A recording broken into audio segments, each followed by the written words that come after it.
Okay, so chapter 11 begins on page 64. So if you would like to take out your book or just follow along with me as I read. Chapter 11, The Best in the Country. Same day, Monday, January 7th, 1935. When my dad tells my mom, she seems to have no reaction. She goes in her room, puts on her regular clothes, and comes out with her purse and her gloves in her hand. "Let's go," she says, her face blank, her eyes dead. "Sit down, honey," my father says. "We don't have to go right this minute. Let's just take a deep breath here." "Now," my mom says, waiting like a child at the door. My father's shoulders are hunched. He gets his shoes, jacket, and hat and starts to open the door. "No," my mother says, "you can't go. You have to be at work at 8. I'll go myself." "You can't go by yourself." "Yes."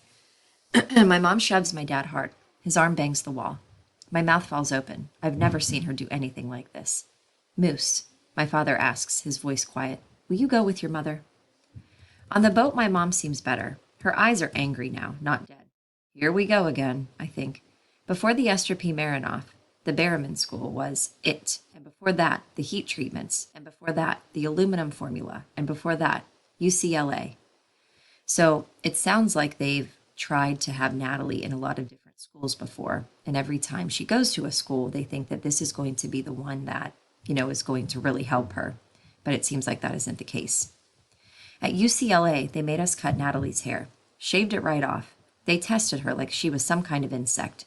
They tested the movement of her eyes, the sensitivity of her ears, the color of her pee. They tested allergies, reflexes, muscle strength, her speech in a dark room, her reaction to Tchaikovsky, the way she ate, slept, burped, blew her nose, and even what she thought, especially what she thought. Nothing about her was private. At home, she'd spent hours in her room, rocking like a boat in a terrible storm. But it was UCLA, my mother would remind us. When she said the name, it had a golden glow. They had promised us a cure, if.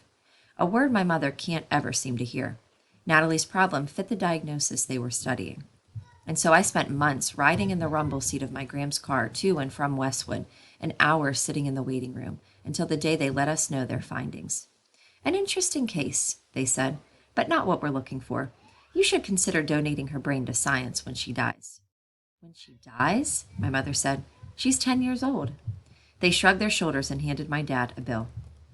Things fell apart at my house after that.